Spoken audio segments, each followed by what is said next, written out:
आज की इस गहन चर्चा में हम इंटरनेट के उस छिपे हुए इंजन के बारे में बात करने वाले हैं जो असल में हमारी पसंदीदा वेबसाइट्स को दिन रात चलाता है। बिल्कुल। और ये वो हिस्सा है जिसे हम रोज इस्तेमाल तो करते हैं पर अपनी आंखों से देखते नहीं हैं। सही कहा। तो हमारे पास आज जो स्रोत सामग्री है उसमें foundations of PHP, a beginner's guide to server side scripting और the assignment on click manual शामिल हैं। हमारा आज का मिशन बहुत ही स्पष्ट है। हमें ये समझना है कि PHP कैसे काम करता है। हाँ, और इसे कैसे सेट किया जाता है, साथ ही ये भी कि इतने दशकों बाद भी ये डायनामिक वेब पेजों की रीढ़ क्यों माना जाता है। मतलब जो वेबसाइट्स रोजाना इस्तेमाल होती हैं उनके पीछे की असली मशीनरी काम कैसे करती है, ये जानना है। एकदम सही। ये जानना किसी तकनीकी जादू के पीछे के वास्तविक विज्ञान को समझने जैसा है। हाँ, क्योंकि जादू जैसा कुछ होता नहीं है, सिर्फ बहुत ही अच्छा कोड होता है। बिल्कुल। तो चाहे वेब डेवलपमेंट की दुनिया में कोई नया कदम रख रहा हो या कोई अनुभवी कोडर हो जो बुनियादी चीज़ों को फिर से ताज़ा करना चाहता हो, ये जानकारी इंटरनेट के काम करने के तरीके को देखने का नज़रिया बदल देती है। ये एक बहुत ही सटीक अवलोकन है। मैं कहूंगा कि जब भी स्क्रीन पर कोई वेब पेज खुलता है और वो जादुई रूप से यूजर की पसंद के हिसाब से ढल जाता है तो उसके पीछे कोई जादू नहीं है। हाँ, कोई जादू नहीं है। बल्कि एक बहुत ही तार्किक और सुव्यवस्थित प्रणाली काम कर रही होती है। PHP को सिर्फ एक प्रोग्रामिंग भाषा के रूप में देखना इसकी अहमियत को कम करना होगा। तो फिर इसे क्या कहा जाए? ये दरअसल एक ऐसा माध्यम है जो स्थिर और बेजान वेब पेजों में जान फूंक देता है। आज हम सिर्फ इसके सिंटैक्स पर बात नहीं करेंगे, बल्कि उस दर्शन को समझेंगे जिसने इंटरनेट का स्वरूप बदल दिया। तो चलिए इस चर्चा की शुरुआत बिल्कुल बुनियादी स्तर से करते हैं। स्रोत बताते हैं कि PHP का पूरा नाम हाइपरटेक्स्ट प्रीप्रोसेसर है। हाँ, हाइपरटेक्स्ट प्रीप्रोसेसर। अगर इसे एक आसान उपमा से समझें, मान लीजिए कि एक वेबसाइट एक रेस्टोरेंट है। अच्छा, रेस्टोरेंट वाली उपमा। हाँ, तो HTML उस रेस्टोरेंट की सजावट है, दीवारों का रंग है और वो छपा हुआ मेन्यू कार्ड है जिसे देखा जा सकता है। मतलब जो हमारा फ्रंट एंड है। बिल्कुल। लेकिन PHP वो किचन है जहां असल में खाना, मेरा मतलब है डेटा, तैयार होता है। ये बहुत ही बढ़िया उपमा है ना? ग्राहक कभी किचन के अंदर नहीं जाते, वे सिर्फ अपना ऑर्डर देते हैं और बना हुआ खाना उनकी केबल पर आ जाता है। इस रेस्टोरेंट वाली उपमा से इसे समझना बहुत आसान हो जाता है। हाँ। अगर हम तकनीकी गहराई में जाएं तो PHP एक सर्वर साइड स्क्रिप्टिंग भाषा है। सर्वर साइड, ये शब्द काफी अहम है। बहुत अहम है। अगर हम इसकी तुलना जावास्क्रिप्ट से करें जो कि एक क्लाइंट साइड भाषा है तो वेब आर्किटेक्चर का एक बड़ा अंतर सामने आता है। हाँ, जावास्क्रिप्ट तो यूजर की डिवाइस पर चलती है। बिल्कुल। जावास्क्रिप्ट वेब ब्राउजर पर चलती है, यानी रेस्टोरेंट के डाइनिंग एरिया में।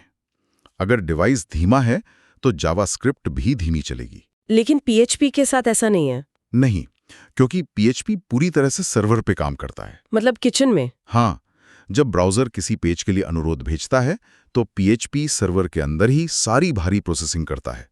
वो डेटाबेस से जानकारी निकालता है और फिर ब्राउजर को केवल सादा और तैयार HTML भेज देता है। इसका मतलब ये है कि ब्राउजर को कभी पता ही नहीं चलता कि पीछे क्या गणित लगाया गया है। बिल्कुल नहीं, ब्राउजर को सिर्फ बनी बनाई डिश मिलती है। ये तो सुरक्षा के दृष्टिकोण से एक बहुत बड़ी बात हो गई। 100%, क्योंकि मुख्य कोड डिवाइस पर कभी डाउनलोड ही नहीं होता, इसलिए कोई भी व्यक्ति वेबसाइट के मूल लॉजिक या डेटाबेस के पासवर्ड्स को देख नहीं सकता। ब्राउजर को सिर्फ अंतिम परिणाम मिलता है। यही कारण है कि इसे प्री प्रोसेसर कहा जाता है। ये पेज के ब्राउजर तक पहुंचने से पहले ही उसे प्रोसेस कर देता है। ये एक बहुत ही महत्वपूर्ण बात है। लेकिन अगर ये सब सर्वर पर होता है तो एक डेवलपर के लिए अपने ही कंप्यूटर पर इसे सीखना और कोड करना कैसे संभव है? हाँ, ये एक आम सवाल है। हमारे स्रोत XAMPP, WAMP और MAMP जैसे टूल्स का जिक्र करते हैं। मतलब कोई भी सीधे नोटपैड खोलकर HTML की तरह PHP क्यों नहीं लिख सकता और उसे ब्राउजर में देख क्यों नहीं सकता? ये वेब डेवलपमेंट सीखने वालों के सामने आने वाली सबसे पहली तकनीकी चुनौती होती है। जैसा कि हमने बात की, ब्राउजर केवल HTML, CSS और जावास्क्रिप्ट समझ सकते हैं। वो PHP कोड पढ़ ही नहीं सकते। एकदम सही।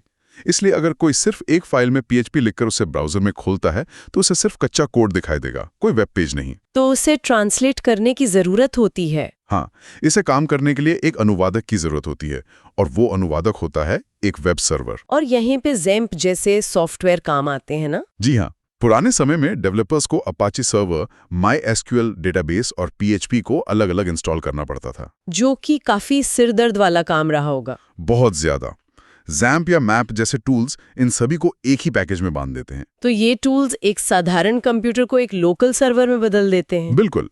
यानी बिना इंटरनेट के भी कंप्यूटर वैसे ही व्यवहार करता है जैसे वो दुनिया का कोई बड़ा वेब सर्वर हो। एक बार ये वर्कस्पेस तैयार हो जाए तो डेवलपर्स आसानी से अपना काम शुरू कर सकते हैं। और एक बार जब ये लोकल सर्वर चालू हो जाता है तो अगला कदम कोड लिखना होता है। स्रोत सामग्री में VS कोड, सबलाइम टेक्स्ट और एटम जैसे कोड एडिटर्स को तरजीह दी गई है। हाँ, ये आज के समय के सबसे लोकप्रिय एडिटर्स हैं। वैसे कोड तो किसी भी बेसिक टेक्स्ट एडिटर में लिखा जा सकता है, लेकिन इन आधुनिक एडिटर्स में सिंटैक्स हाइलाइटिंग और ऑटो कंप्लीट जैसे फीचर्स होते हैं जो बहुत मदद करते हैं। वो समय बचाते हैं और गलतियां कम करते हैं। बिल्कुल। और ये चेक करने के लिए कि सिस्टम में PHP सही से इंस्टॉल हुआ है या नहीं, टर्मिनल में सिर्फ PHP-V टाइप करना होता है। हाँ, ये वर्जन चेक करने का बुनियादी कमांड है। लेकिन मुझे इसके सिंटैक्स के बारे में कुछ दिलचस्प चीजें चर्चा करनी है। सिंटैक्स किसी भी भाषा की आत्मा होती है। बताइए क्या दिलचस्प लगा?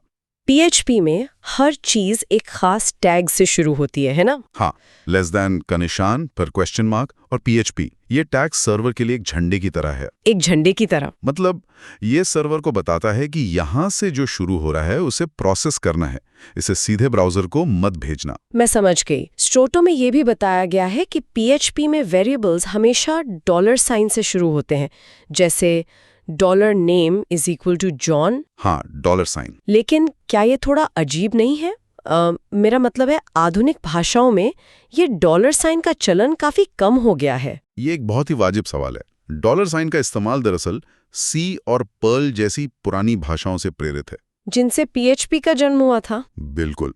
इसका एक बड़ा फायदा यह है कि जब सर्वर कोड को पढ़ता है तो उसे $साइन देखते ही तुरंत पता चल जाता है कि ये एक वेरिएबल है। ओह, तो इससे प्रोसेसिंग थोड़ी तेज हो जाती है। सही कहा। और साथ ही ये भी जिक्र है कि ये वेरिएबल्स केस सेंसिटिव होते हैं। हाँ, जिसका मतलब है कि अगर कोई छोटे और बड़े अक्षरों में गलती कर दे तो पूरा प्रोग्राम क्रैश हो सकता है। केस सेंसिटिविटी डेवलपर्स को अनुशासन सिखाती है। कैपिटल T वाला $टोटल और स्मॉल t वाला $टोटल दो बिल्कुल अलग चीजें मानी जाएंगी। ये तो ध्यान रखने वाली बात है। और जब बात ब्राउजर पर कुछ दिखाने की आती है तो एको कमांड का इस्तेमाल होता है। एको सबसे ज्यादा इस्तेमाल होने वाला कमांड है। इसके बिना आउटपुट देना मुश्किल है। और कोड को समझने लायक बनाने के लिए कमेंट्स का इस्तेमाल, मुझे लगता है कि ये बहुत जरूरी है। किसी भी अच्छे डेवलपर के लिए कमेंट्स लिखना सबसे अच्छी आदत है। स्रोत बताते हैं कि सिंगल लाइन के लिए 2 और मल्टी लाइन के लिए स्लैश और स्टार का उपयोग होता है। हाँ, बिल्कुल सही। लेकिन मेरा एक और सवाल है जो वेब आर्किटेक्चर से जुड़ा है। PHP की सबसे बड़ी खासियत ये बताई जाती है कि इसे सीधे HTML के अंदर एम्बेड किया जा सकता है। हाँ, ये इसका सबसे ताकतवर फीचर माना जाता था। जहां भी डायनामिक डेटा चाहिए, बस वहां PHP टैग खोलकर कोड डाल दिया जाता है। लेकिन क्या ये लॉजिक और डिजाइन को आपस में मिलाने जैसा नहीं है? हाँ, बहुत सही दिशा में सोच रही हैं। मतलब क्या इससे कोड बहुत उलझा हुआ, या जिसे हम स्पगेटी कोड कहते हैं, वैसा नहीं बन जाता? ये वेब डेवलपमेंट के इतिहास का सबसे बड़ा डिबेट है। सच में? हाँ, जब PHP नया आया था तो HTML के बीच में कोड डालना एक बहुत बड़ी क्रांति थी। उससे पहले क्या होता था? उससे पहले CGI स्क्रिप्ट्स आती थी जो बहुत जटिल थी। PHP ने डायनामिक पेज बनाना बच्चों का खेल कर दिया। लेकिन फिर समस्या कहाँ आई? आपने बिल्कुल सही पहचाना था। जब वेबसाइट्स बड़ी होने लगी तो उसी पेज पर डेटाबेस की क्वेरी लिखना और उसी पेज पर HTML का डिजाइन बनाना एक बुरे सपने जैसा हो गया। हाँ, एक छोटी सी डिजाइन की गलती से पूरा लॉजिक टूट जाता होगा। बिल्कुल ऐसा ही होता था। तो फिर इस समस्या का समाधान कैसे निकाला गया? इसके समाधान के लिए ही बाद में फ्रेमवर्क्स का जन्म हुआ, जिन पर हम थोड़ी देर में चर्चा करेंगे। ठीक है। लेकिन बुनियादी PHP सीखते समय यह समझना जरूरी है कि डेटा और डिजाइन आपस में कैसे बात करते हैं, और यहीं पर वेब पेजों का डायनामिक होना असल मायने में सामने आता है। स्थिर जानकारी दिखाना एक बात है, लेकिन उपयोगकर्ता के साथ संवाद करना दूसरी बात है। और संवाद के बिना वेब पेज सिर्फ एक डिजिटल पैम्फलेट बनकर रह जाएगा। संवाद से मुझे फॉर्म्स की याद आती है। जब भी कोई वेबसाइट पर सर्च करता है या लॉगिन करता है तो वो एक फॉर्म भरता है। बिल्कुल, फॉर्म्स ही वो जरिया हैं जिनसे डेटा सर्वर तक पहुंचता है। स्रोत सामग्री में गेट और पोस्ट मेथड्स का स्पष्ट जिक्र है। ये दोनों बहुत ही बुनियादी और महत्वपूर्ण तरीके हैं। ये बताया गया है कि गेट मेथड का उपयोग तब होता है जब डेटा को यूआरएल में भेजा जाता है। हाँ, जैसे किसी ई-कॉमर्स साइट पर कुछ सर्च करते समय ऊपर लिंक में लिखे शब्द दिखाई देते हैं। लेकिन पोस्ट मेथड में डेटा छुपकर सर्वर तक जाता है, जो कि पासवर्ड जैसी संवेदनशील जानकारी के लिए बहुत जरूरी है। हम नहीं चाहेंगे कि किसी का पासवर्ड यूआरएल में सबको दिखाई दे। बिल्कुल नहीं।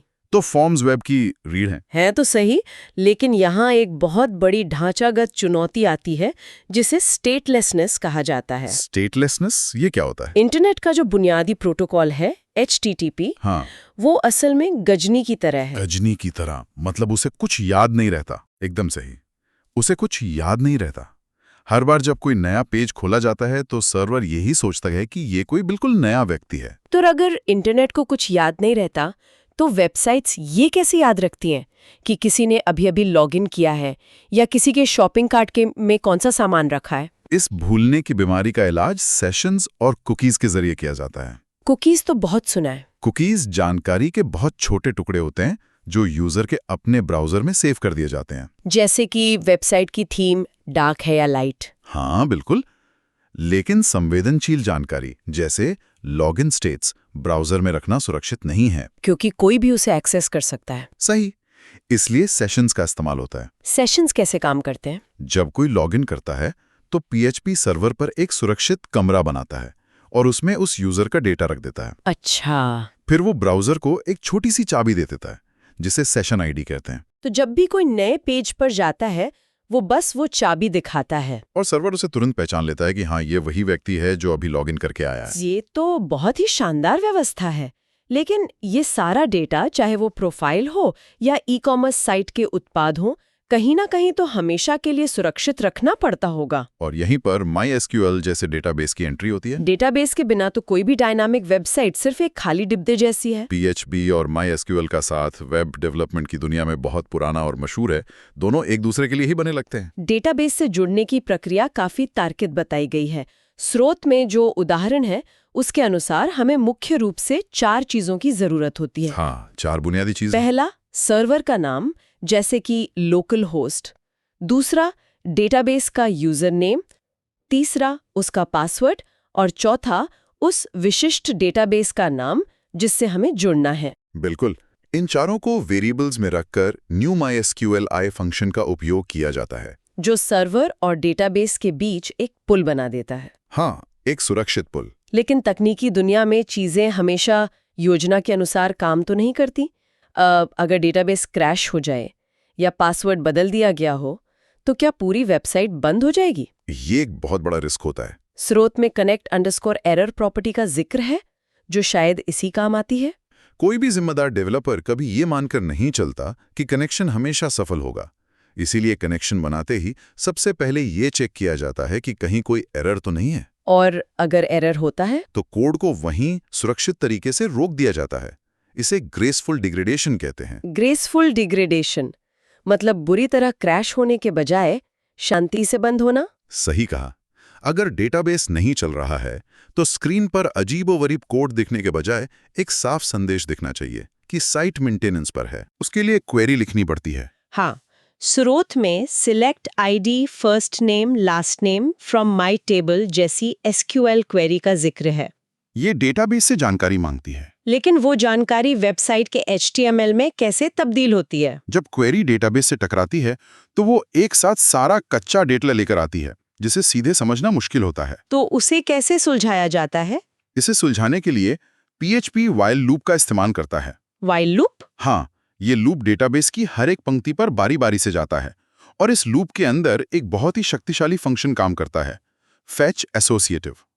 ये फेच एसोसिएटिव असल में क्या करता है? ये नाम थोड़ा सा जटिल लगता है। ये फेच एसोसिएटिव एरे का छोटा रूप है। डेटाबेस से जो कच्ची पंक्ति आती है, ये फंक्शन उसे एक ऐसे डेटा स्ट्रक्चर में बदल देता है जहां हर कॉलम का नाम एक लेबल बन जाता है। मतलब नंबर से बुलाने के बजाय? बिल्कुल, डेटाबेस के पहले या दूसरे कॉलम को नंबर से बुलाने के बजाय हम सीधे कह सकते हैं कि मुझे इस पंक्ति का फर्स्ट नेम दे दो। ओह, ये तो काफी आसान हो गया। फिर लूप उस नाम को निकालता है, एको के जरिए उसे HTML में छापता है और अगली पंक्ति पर चला जाता है। ये तब तक चलता है जब तक सारा डेटा खत्म ना हो जाए। ये तो एक फैक्ट्री की असेंबली लाइन की तरह काम करता है। बहुत सटीक उपमा है। एक एक करके सामान आ रहा है और पैक होकर स्क्रीन पर जा रहा है। और हमारे स्रोत के FAQ सेक्शन में एक और बहुत ही दिलचस्प बात है। बहुत से लोगों को लगता है कि PHP सिर्फ MySQL से ही बात कर सकता है। ये एक बहुत आम गलतफहमी है। लेकिन वहाँ PDO यानी PHP डेटा ऑब्जेक्ट्स का जिक्र है। PDO आधुनिक PHP डेवलपमेंट का एक बहुत अहम हिस्सा है। ये कैसे काम करता है? मान लीजिए कोई MySQL इस्तेमाल कर रहा है और कल को उसे अपनी कंपनी का डेटाबेस बदलकर PostgreSQL या Oracle करना पड़े, तो क्या उसे सारा कोड फिर से लिखना पड़ेगा? बिना PDO के? हाँ, लेकिन PDO एक एब्स्ट्रैक्शन लेयर की तरह काम करता है। एक यूनिवर्सल ट्रांसलेटर की तरह। बिल्कुल, कोड वही रहता है, बस पीछे से डेटाबेस बदल जाता है। ये PHP को अविश्वसनीय रूप से लचीला बनाता है। ये लचीलापन ही शायद इसे इतने सालों से प्रासंगिक बनाए हुए है। लेकिन अब उस स्थिति की बात करते हैं जिससे हर कोडर डरता है, एरर्स और कोड का टूटना। कोडिंग में एरर्स तो आते ही हैं। डेवलपमेंट करते समय गलतियां होना बहुत आम बात है। स्रोत बताते हैं कि एरर हैंडलिंग के लिए एरर रिपोर्टिंग E_all का इस्तेमाल होता है। जब कोई नया प्रोजेक्ट बन रहा होता है तो ये एक बेहतरीन टूल है। ये सिस्टम को निर्देश देता है कि मुझसे कुछ मत छुपाओ। हर छोटी से छोटी वार्निंग या एरर स्क्रीन पर दिखाओ। आज जाए कोई सेमीकोलन छूट गया हो या कोई स्पेलिंग मिस्टेक हो, ये सब बता देता है। इतिहास में PHP अपनी व्हाइट स्क्रीन ऑफ डेथ के लिए बहुत बदनाम रहा है। White screen of death? जहां एक छोटी सी गलती के कारण पूरा पेज बिल्कुल सफेद हो जाता था और कुछ पता नहीं चलता था कि क्या हुआ। बाप रे, वो तो बहुत डरावना होता होगा। लेकिन जब वेबसाइट दुनिया के सामने लाइव हो जाती है तब तो ये सब स्क्रीन पे दिखाना एक बहुत बड़ा सुरक्षा जोखिम हो सकता है। आप बिल्कुल सही कह रही हैं। हैकर्स उन एरर मैसेजेस को पढ़कर सर्वर की कमजोरियां निकाल सकते हैं। 100% सही। इसलिए लाइव सर्वर पर एरर रिपोर्टिंग हमेशा बंद रखी जाती है। तो फिर लाइव सर्वर पर गलतियों को कैसे पकड़ा जाता है? अगर कोई गंभीर एरर आ जाए तो उसे संभालने के लिए ट्राई कैच ब्लॉक्स का उपयोग किया जाता है। ये आधुनिक PHP का एक बहुत ही शानदार फीचर है। ये कैसे काम करते हैं? क्या ये एक तरह का सेफ्टी नेट है? बिल्कुल, एक सेफ्टी नेट की तरह। मान लीजिए एक ऐसा कोड है जो किसी बाहरी सर्वर से डेटा ला रहा है और वो बाहरी सर्वर डाउन है। ठीक है। तो हम उस कोड को ट्राई ब्लॉक के अंदर रखते हैं। सिस्टम से कहा जाता है कि इस कोड को चलाने की कोशिश करो, यानी ट्राई करो। और अगर सब कुछ सही रहता है तो कोड चल जाता है। लेकिन अगर कोई एरर या एक्सेप्शन आता है तो सिस्टम क्रैश होने के बजाय सीधा कैच ब्लॉक में चला जाता है। और वहां डेवलपर तय कर सकता है कि क्या करना है। हाँ, शायद डेटाबेस में उस एरर को लॉग करना है या यूजर को एक विनम्र संदेश दिखाना है। इसके अलावा सेट एरर हैंडलर का उपयोग करके पूरे एप्लीकेशन के लिए कस्टमाइज्ड एरर हैंडलिंग भी सेट की जा सकती है। तो ये बात स्पष्ट है कि बेसिक PHP से लेकर डेटाबेस और एरर हैंडलिंग तक बहुत सी बारीकियां हैं जिनका ध्यान रखना पड़ता है। बहुत सी चीजें एक साथ चलती हैं। अब अगर कोई बड़े स्तर पर वेबसाइट बनाना चाहे तो हर बार स्क्रैच से ये सारा कोड लिखना, सुरक्षा का ध्यान रखना और फाइल्स को व्यवस्थित करना बहुत समय लेने वाला काम होगा। ये लगभग नामुमकिन सा हो जाता है बड़े प्रोजेक्ट्स में। स्रोतों में जिक्र है कि इसी काम को आसान बनाने के लिए फ्रेमवर्क्स का इस्तेमाल होता है। और यहाँ पर वो स्पेगेटी कोड वाली समस्या का समाधान मिलता है जिस पर हमने पहले चर्चा की थी।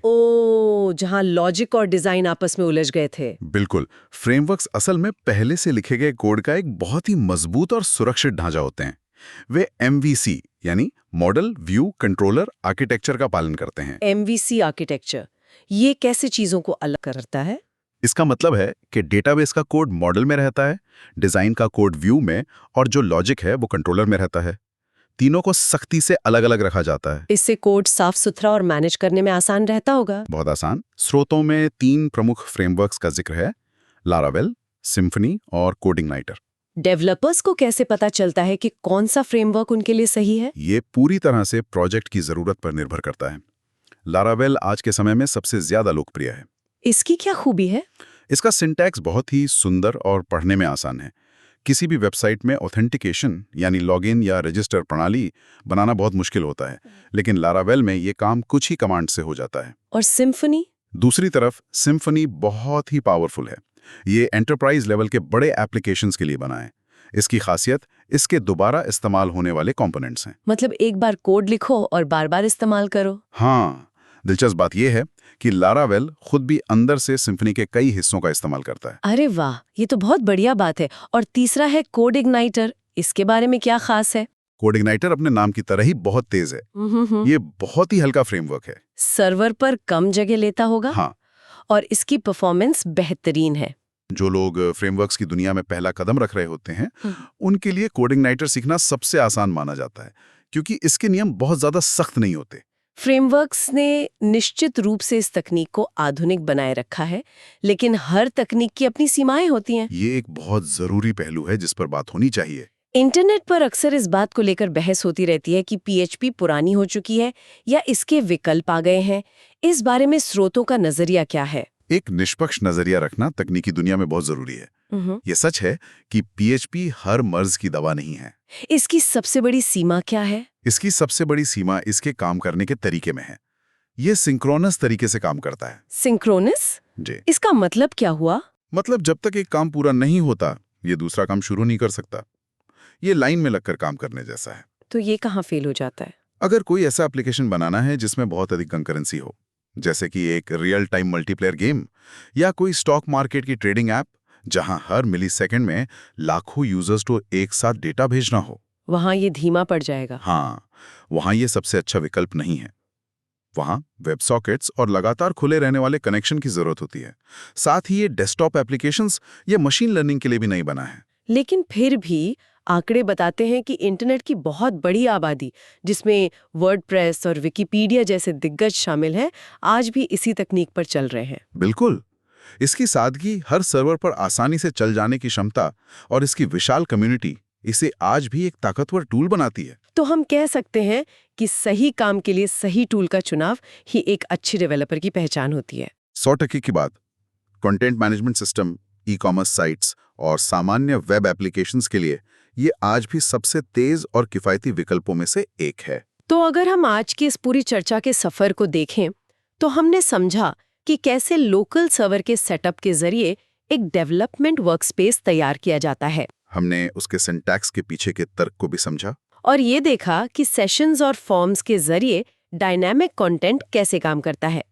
फिर हमने डेटाबेस के साथ सुरक्षित तरीके से जुड़ने की प्रक्रिया और एरर हैंडलिंग की अहमियत पर बात की। और अंत में हमने समझा कि कैसे फ्रेमवर्क्स बड़े प्रोजेक्ट्स को संभालने में मदद करते हैं। ये सब मिलकर वेब डेवलपमेंट की एक बहुत ही ठोस नींव तैयार करते हैं। ये इस पूरे विषय का एक बहुत ही शानदार सारांश है। लेकिन जाने से पहले मैं एक नए विचार पर ध्यान खींचना चाहूंगा जो भविष्य के आर्किटेक्चर से जुड़ा है। वो क्या है? पीएचपी ने सर्वर पर कोड प्रोसेस करके इंटरनेट को डायनामिक बनाया, लेकिन आज के समय में एज कंप्यूटिंग का चलन तेजी से बढ़ रहा है। एज कंप्यूटिंग इस सर्वर साइड प्रोसेसिंग से कैसे अलग है? वेब डेवलपमेंट की दुनिया कभी स्थिर नहीं रहती और जो चीजें आज मानक है, कल वे इतिहास बन सकती हैं। श्रोताओं के लिए ये विचार करने और खुद से खंगालने का एक बेहतरीन विषय है। आज के इस चर्चा में हमारे साथ जुड़ने और इस तकनीकी सफर का हिस्सा बनने के लिए बहुत बहुत धन्यवाद। मिलते हैं अगली बार एक नई गहरी चर्चा के साथ।